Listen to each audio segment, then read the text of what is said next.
Olá, sejam todos bem-vindos. Estamos aqui começando uma série de estudos muito especial sobre o tema da mordomia cristã.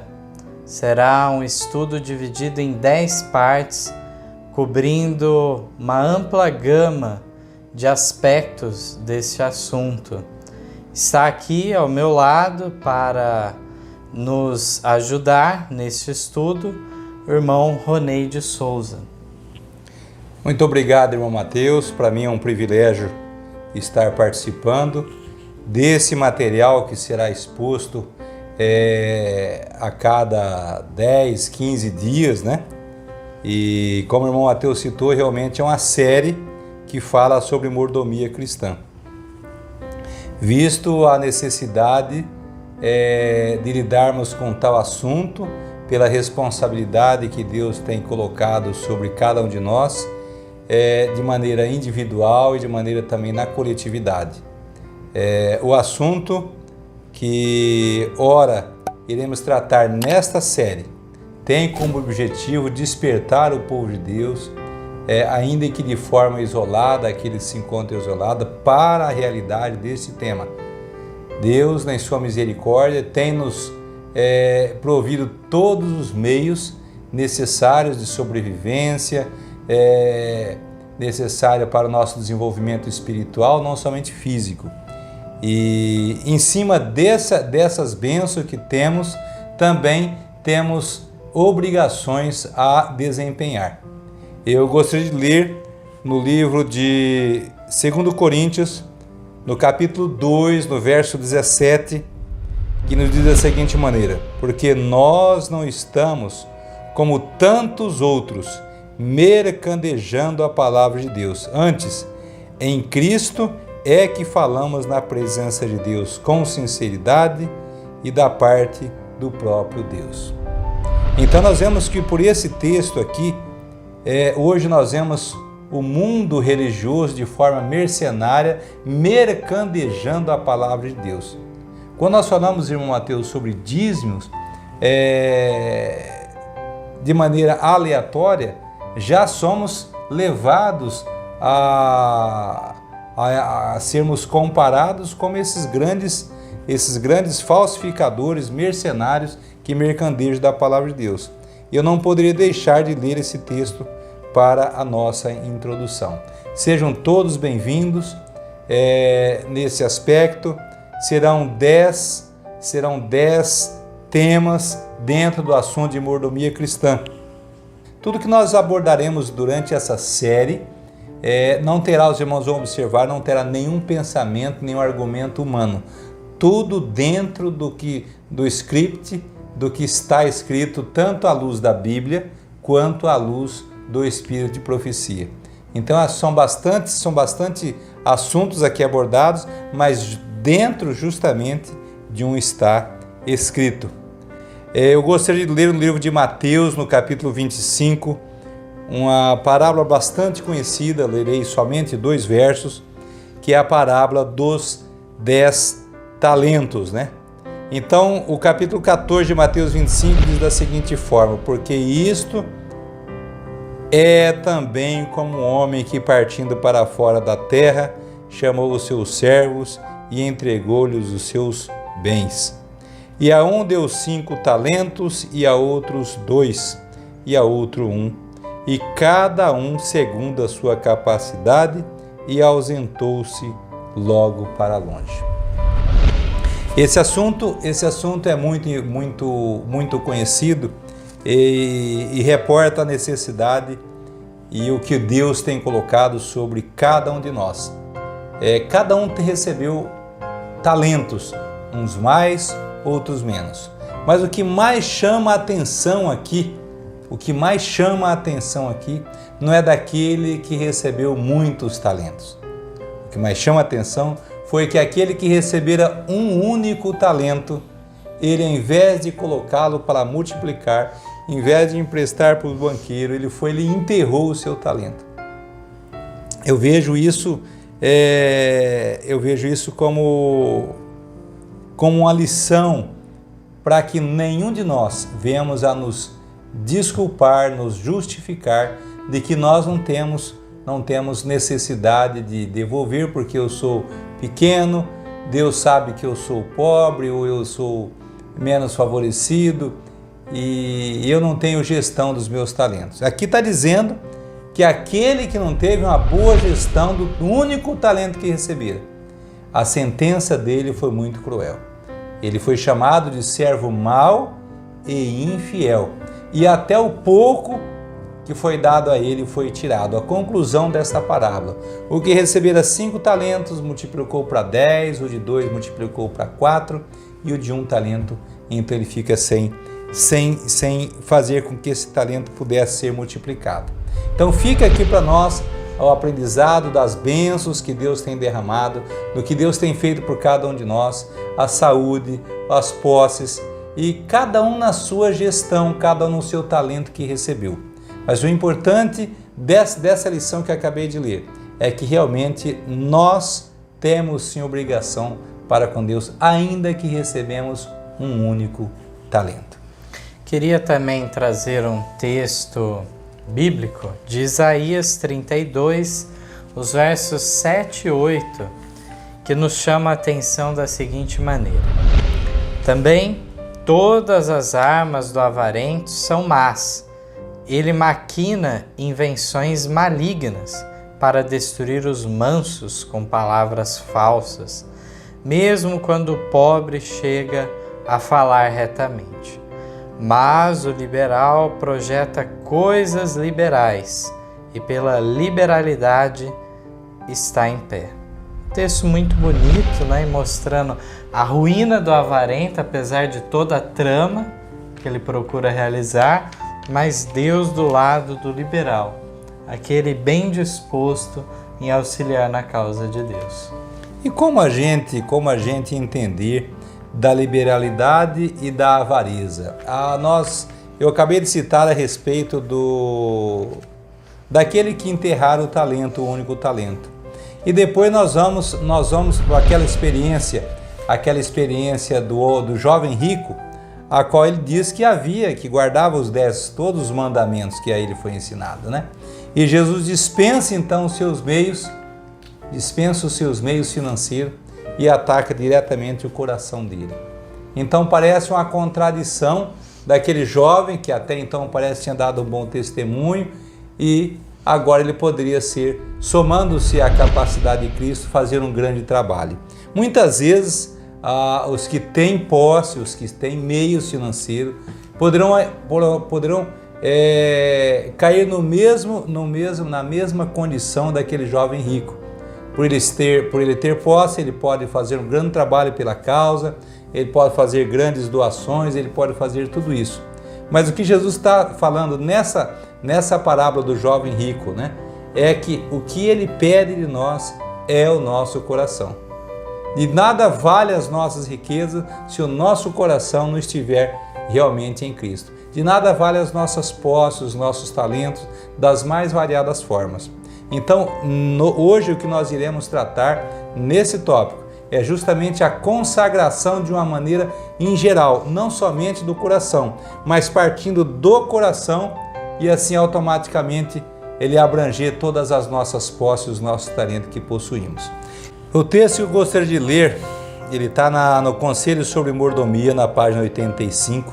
É um texto para a gente dar a introdução ao nosso assunto. Diz da seguinte forma: vivemos num tempo de solene privilégio e santo legado, num tempo em que nosso destino está sendo decidido para a vida ou para a morte. Despertemos, vós que pretendeis ser filhos de Deus, trazei vossos dízimos para o tesouro. Dai vossas ofertas voluntárias e abundantemente, segundo Deus vos tem feito prosperar. Lembrai-vos de que o Senhor vos confiou talentos, com os quais deveis diligentemente negociar para Ele. Lembrai-vos também de que o servo fiel não se arroga nenhum crédito. Todo louvor e glória são dados ao Senhor. Tu me entregaste o teu depósito. Nenhum ganho se poderia ter sem que primeiro tivesse havido um depósito. Não poderia haver juros sem o principal. O Senhor adiantou o capital, dele vem o êxito no negócio e a ele pertence a glória. Olha que texto maravilhoso, né?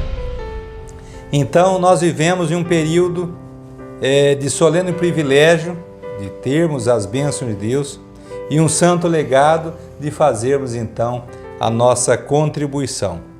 E aqui ele fala de forma taxativa: trazei vossos dízimos para o tesouro, dai vossas ofertas de maneira voluntária e abundantemente, segundo Deus os tem feito prosperar. Então, na devolução de dízimos, há várias circunstâncias que nós iremos abordar aqui. Muitas vezes, conforme a pessoa vende uma propriedade grande e ele começa a questionar se tem que devolver todo o valor do dízimo daquela venda, né? Então nós vamos aprender aqui qual é a fórmula que Deus deixou nesse quesito. Se aqueles que trabalham no comércio, qual é a maneira em que Deus deixou para que o dízimo fosse separado, qual é a fórmula que ele deu para cada um de nós. Lembrando que ele sempre diz que ele pede o dízimo do lucro. Então é do lucro que ele quer que nós devolvemos o dízimo. Nós fazemos dos 90% outro investimento. Daquele novo investimento que foi feito do lucro dele, nós devolvemos o dízimo. Então, esse é o assunto que nós vamos abordar. E aqui ainda retrata que nós não temos nada a nos gloriar, nem um crédito na devolução sistemática de dízimos e ofertas deve ser trazida para nós. Toda honra, toda glória deve ser levada para Cristo. Esse é o ponto principal que eu gostaria de enfatizar. A comparação é muito interessante, né? De Deus ter confiado a nós um capital. E é dito, né, que haveria juros sem o principal? Não haveria, né? Assim como na parábola dos talentos que você leu, lá fala então que cada um recebeu de acordo com sua capacidade, né? E aí, diante disso, dessa honra que Deus concede, nós devemos então ter bom êxito no avanço disso, né? Bom, então, só enfatizando um pouco mais o que o irmão Mateus citou, então nenhum daqueles que recebeu o talento, ele estava fora da sua capacidade. Até o que recebera um talento. E eu faço a pergunta, será que nós não recebemos ao menos um talento? E qual tem sido a nossa trajetória aqui? Queria então trazer o texto do Patriarcas e Profetas, página 527, que nos conta em relação ao antigo Israel, mesmo antes de tão grande e formoso, né? Cheio de pessoas como na época de Moisés. É dito aqui que as contribuições exigidas dos hebreus para fins religiosos e caritativos montavam uma quarta parte completa de suas rendas. Uma taxa tão pesada sobre os recursos do povo, poder-se-ia esperar que os reduzisse à pobreza. Mas, ao contrário, a fiel observância desses estatutos era uma das condições de sua prosperidade. Eu queria já emendar com um texto do Quarto Testemunho, página 467, que fala o seguinte: a determinados períodos, a fim de conservar a integridade da lei, o povo era entrevistado quanto à sua fidelidade no cumprimento dos votos que haviam feito. Uma conscienciosa minoria devolvia a Deus cerca de 1/3 de toda a sua renda para benefício dos interesses religiosos e dos pobres. Essas exigências não se limitavam a uma classe particular do povo, tocavam a todos, sendo proporcionais às posses da pessoa. Além de todos esses donativos sistemáticos e regulares, havia objetivos especiais que pediam ofertas voluntárias. como o tabernáculo construído no deserto e o templo erigido em Jerusalém. Esses pedidos vinham de Deus até o povo, e tanto serviam para a manutenção do seu serviço, quanto para o próprio bem deles. Olha que texto maravilhoso, tanto o primeiro texto quanto o segundo. E eu queria trazer já uma pergunta para o irmão explicar aqui para nós, né? Aqui no primeiro texto falou de uma quarta parte que era separada da renda. No texto de baixo falou cerca de 1/3, então não delimitou com total exatidão, né? Mas como que a gente chega a esse cálculo? E aqui lembrando que falou que era para fins religiosos e caritativos. Bom, muito bem. A pergunta, porque os dois textos, um fala de uma quarta parte, que seriam 25%, e outro já fala de 33%. No primeiro texto enfatiza que uma cobrança tão alta era para ter levado o povo à pobreza. E o que nós vemos é o contrário, né? Então, a fiel observância desses estatutos era então a condição para a sua prosperidade. Bem sabemos que essa uma quarta parte, ela era dividida em três etapas, né? Nós temos os 10%, que é o primeiro dízimo, que era direcionado justamente para os sacerdotes. Nós temos a segunda parte, que são mais 10%, que é do segundo dízimo, que esse nós vamos estudar aqui, não era devolvido para o sacerdote, mas era reservado para fins de hospitalidade e depois para festas religiosas também. Ou seja, o segundo dízimo, agora nós vamos abordar também no outro tópico, a pessoa reservava em casa e quando chegava uma visita, então ele usava daquele segundo dízimo para comer juntamente com as visitas. Isso já era um método que Deus instituiu para que a hospitalidade estivesse presente dentro do seu povo. Porque ia chegar ao ponto de ter muito segundo dízimo. E aí eu não dava conta, eu tinha que chamar muita gente para ficar em casa. Então a cada certo tempo, essa gordura, vamos dizer, esse acúmulo de segundo dízimo que tinha, era levado então para as festas religiosas e lá depositado no altar, né?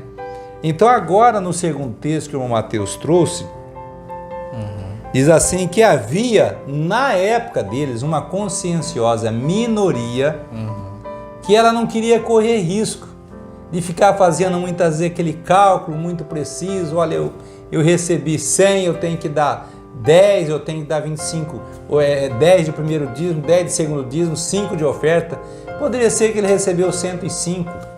Ele falou, quer saber? Eu não quero dúvida na minha cabeça. Eu vou dar 1/3 das minhas posses, então dos meus lucros, eu vou fazer a doação. A parte que é para a igreja, a parte que é para os pobres, as primícias, todo o conjunto, chegamos a esse número nesse particular, né?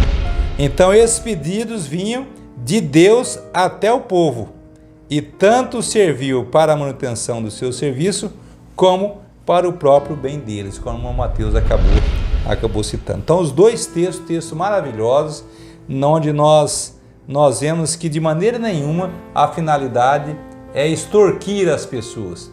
Aqui o que Deus pede aqui é liberalidade de consciência lá no fundo do coração. Nós não podemos de forma compulsiva impor para que as pessoas, ou seja, nós estarmos atentos que a pessoa recebeu 100.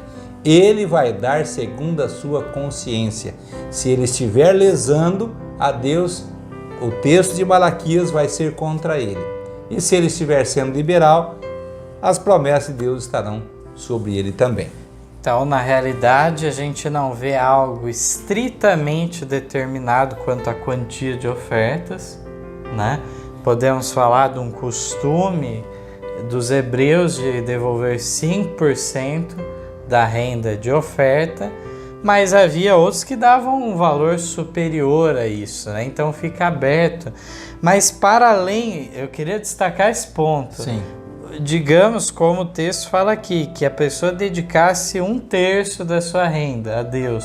ainda assim havia pedidos especiais de tempos em tempos para questões específicas para o avanço, e a pessoa dava mais ainda, fora desse cálculo aqui. Olha só, além desse terço, ainda nós vemos aqui que houve a construção do santuário e foi pedido também. E o povo tinha recurso para tal. Então nós não podemos pensar de que realmente é uma taxa tão elevada, de maneira que nós temos o ar gratuito, nós temos água em abundância, nós temos alimento em abundância, segundo cada um na sua esfera, né? Então nós gozamos das bênçãos divinas, é Ele que derrama chuva para nós termos a produção no setor da agricultura, e o setor do comércio só vive se a agricultura vai bem, e nós vemos uma engrenagem aí instituída, onde todas têm que casar os seus dentes, né, adequadamente, para que essa engrenagem ela possa então fluir melhor. Então, ainda no 4º volume do Testemunhos para a Igreja, é dito o seguinte: segundo a importância concedida, será a soma requerida. Quanto maior o capital confiado, tanto maior a dádiva que Deus requer lhe seja devolvida. Então, proporcional, né? Caso um cristão possua 10 ou 20 mil dólares, os direitos de Deus sobre ele são imperativos no sentido de dar, não somente a proporção relativa ao sistema dizimal, mas de apresentar-lhe as ofertas pelo pecado, as ofertas de gratidão. A dispensação levítica se caracterizava notadamente pela santificação da propriedade. Quando falamos do dízimo como a norma de contribuição dos judeus para fins religiosos, não falamos com compreensão. O Senhor colocava seus direitos como prioridade e quase todos os artigos faziam as pessoas se lembrarem do doador, por ser-lhes requerido fazer-lhes devoluções. Exigia-se-lhes que pagassem o resgate dos primogênitos, das primícias dos rebanhos e das colheitas. Cumpria-lhes deixar os cantos de suas searas para os desamparados. Qualquer coisa que lhes caísse das mãos ao fazer a colheita era deixada para os pobres. E a cada 7 anos as terras deviam ser deixadas livres, ficando para os necessitados o que elas produzissem espontaneamente. Além disso, havia as ofertas sacrificais, ofertas por ofensas, ofertas pelo pecado e a remissão a cada 7 anos de todas as dívidas. Havia também numerosas despesas com hospitalidade e dádivas aos pobres, e havia impostos sobre suas propriedades. Quanta coisa requerida aqui. Falar um povo desse não tinha como sobrar nada. Não tinha como. Você olha aqui as taxas que eram cobradas, nós tínhamos aqui impostos sobre as propriedades, nós tínhamos as hospitalidades e dádivas aos pobres, né? Aí nós tínhamos a oferta das primícias, aí nós tínhamos o primeiro e o segundo dízimo. Então, aí temos oferta do pecado, oferta de gratidão. Então, aparentemente, é muita coisa.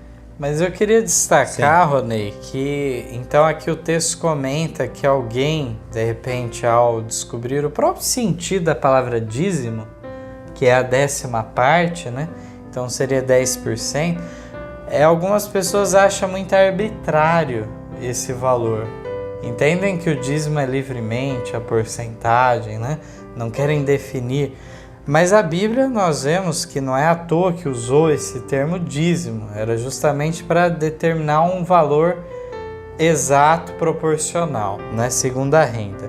Mas o ponto que eu queria trazer é que está muito longe, a pessoa que se escandaliza com os 10% não entendeu ainda nada, porque aqui a irmã White dá um choque de realidade conosco, né? De mostrar aqui quão abrangente era isso, onde toda a sociedade israelita era formada de maneira a não desenvolver o egoísmo, mas sim essa preocupação com a colheita, deixar algo para os pobres. A própria experiência de Ruth, né, ilustra tudo isso, né? O que Boaz fez em favor dela e tudo mais. Então nós vemos aqui como que era algo justamente para na vida toda daquela pessoa envolvesse a dádiva Então, ao próximo ou a Deus. Quando há essa disposição em que a propriedade a qual tenho, eu a preciso santificá-la ao Senhor, quando há essa predisposição, então é mais fácil enquadrar as demais coisas. Mas há naturalmente no nosso coração as nossas conquistas pessoais. Eu comprei isso. O eu, hoje no século em que nós vivemos, ele é tão natural, que se a pessoa não usar o eu, fica um pouco antiquado. Eu vou me lembrar de uma experiência que alguém citou, que havia comprado uma propriedade, mas ele usou a palavra nós. Então, nós compramos uma propriedade, aí ele perguntou, mas nós quem? Aí a pessoa citou, não, eu anexo a minha família, todos trabalhamos juntos, né? Então anexo, e ele disse, não, mas foi você que comprou, é você mesmo, né? Então o eu é tão natural ser implantado que se a pessoa quer tirar o eu de circulação, ele fica, parece que fora da realidade. Então a questão maior aqui é quanto maior o capital confiado. Agora eu quero trazer na questão dos ricos aqui, está dizendo. Muitas vezes o rico fala assim, olha, mas só sobre mim? Agora tudo eu tenho que fazer? Se é a mulher que é liberal e é rica, poderá ser então acusado pelo marido do quê? Olha, você só pensa na igreja. E se é o marido que é liberal, com poder de ganho, um tanto maior, e ele se preocupa com a causa do pobre, da igreja, do desamparado, poderá ser ela então a pedra no sapato na questão da liberalidade. Então aqui, quando Deus coloca o percentual, é simplesmente para ter igualdade, porque todos nós somos responsáveis em dar os nossos dízimos, independente do valor. Aquela oferta daquela viúva a qual Jesus enaltece, que foi a maior das ofertas, a qual ela havia se despojado de tudo e dado tudo ao Senhor. Então talvez um vizinho dela de banco ali deu uma soma vultuosa, mas aquilo não mexeu em nada no egoísmo. Então quando nós falamos do egoísmo, nós falamos que Deus não precisa de nada que nós devolvamos a Ele, porque Ele é dono do ouro e da prata. Então de todas as coisas aqui, Deus, Ele detém esse poder. Nós, de forma transitória, adquirimos algumas posses, uns com 30, 40, outros com 80 anos. Mas ao morrer essas posses ficam para os herdeiros, e aí Salomão fala o quê? Que uma geração adquire, a segunda geração mantém, a terceira geração tudo se acaba.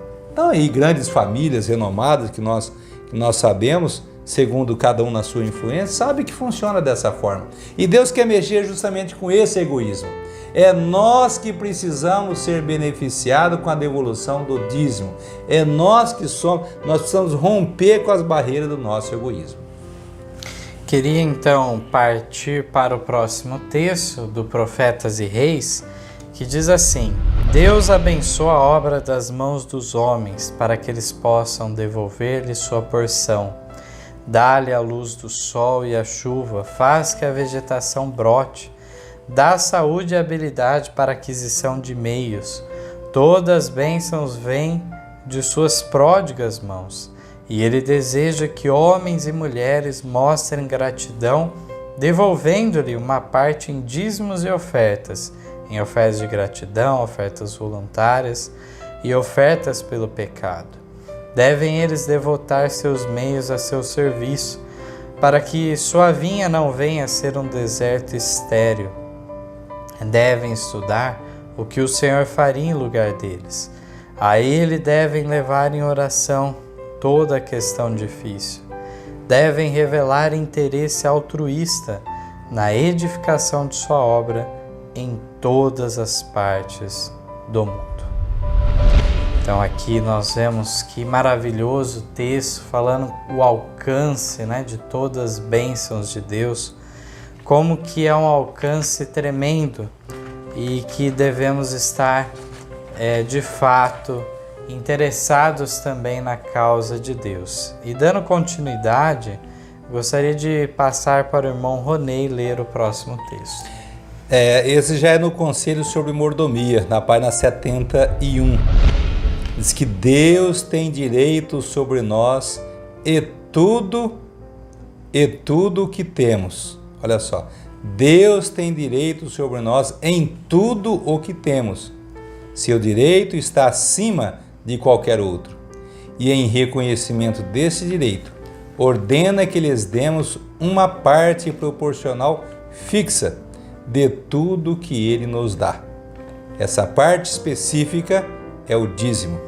Sob a direção do Senhor, foi-lhe consagrado nos tempos mais remotos. Então, a questão de um valor fixo não é um valor em espécie, mas um percentual fixo. Então, proporcional àquilo que se recebe. Diz que ao libertar Deus, Israel do Egito, para que lhe fosse especial tesouro, ensinou-lhes que dedicasse o dízimo de suas posses ao serviço do tabernáculo. Era uma oferta especial para uma obra especial. Tudo o que restava de sua propriedade era de Deus e deveria ser usada para a sua glória, mas o dízimo foi separado para o sustento dos que ministravam no santuário. Deveria ser dada das primícias de todas as suas rendas e, juntamente com as dádivas e ofertas, prover abundantes meios para a manutenção do ministério do Evangelho para aquele tempo. Então aqui nós encontramos já um resumo desse assunto, já falou separado disso para o sustento dos que ministraram no santuário, que deve ser dado assim como dádivas e ofertas. Resumiu muita coisa esse texto, né, irmão Ronei? E aí nós vemos a importância, então, de, nesse tempo, para a manutenção, então, da obra, haver a devolução do dízimo, que é o ponto que mais é enfatizado, é o mínimo requerido da parte de Deus, de modo que nos outros aspectos, Deus deixa uma maior liberdade para a pessoa agir. Mas o dízimo, então, é uma porção extremamente sagrada e é o que nós vemos também nos próximos textos. Diz assim na página 72, né? Deus põe sua mão sobre todas as coisas, tanto sobre os homens como suas posses, pois tudo lhe pertence.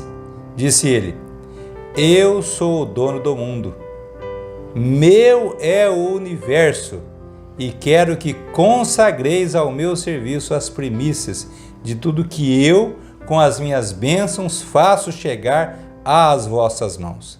Declara a palavra de Deus: as tuas primícias não retardarás. Honra ao Senhor com a tua fazenda e com as primícias de toda a tua renda. Exige ele esse tributo como prova de nossa fidelidade a Ele. A consagração a Deus com o décimo de toda a renda, quer fosse dos pomares, quer dos campos, dos rebanhos ou do trabalho mental e manual. Aqui entrou em vários aspectos, né? E a gente... texto do Educação, né? Esse último trecho que abrangeu até o trabalho mental e manual, né? Já como dar atualizando, o dízimo, né? Então, como devolver o dízimo do trabalho mental? Vamos assim dizer que há trabalho em que talvez é até o tempo que a pessoa vai ter que dedicar, separar nesse sentido, né? E o resultado também de tudo isso, né? E eu queria destacar então que nós vemos que o dízimo, em certo sentido, é uma primícia já. Nós não estamos falando aqui da oferta de primícias, mas o dízimo em si, é como os textos bíblicos declaram, é algo especial que Deus pede de nós, não para depois separar ao final, mas primeiramente ser feita essa devolução. Então, que Deus possa abençoar cada um de nós e que Deus possa nos iluminar nesse trabalho, que possamos atingir as metas que é, como um todo, estarmos esclarecidos nesse parecer e de forma bastante liberal, que assim possamos fazer com relação àquilo que Deus tem feito por cada um de nós. Passo para o irmão Mateus as palavras finais. Então, ficamos contentes com a presença de cada um que está nos acompanhando e que nos acompanhe nessa jornada. Será muito interessante, temas aí com textos inéditos muitas vezes, os testemunhos para a igreja ou de manuscritos e tudo mais, que possamos desfrutar ao máximo desses assuntos. Esse é o nosso desejo e oração a todos. Amém. Amém. Em nosso site vocês encontrarão estudos, notícias, dicas de saúde, além de todas as nossas lições. Participem conosco através da nossa página no Facebook e assistam todas as nossas lições através do YouTube.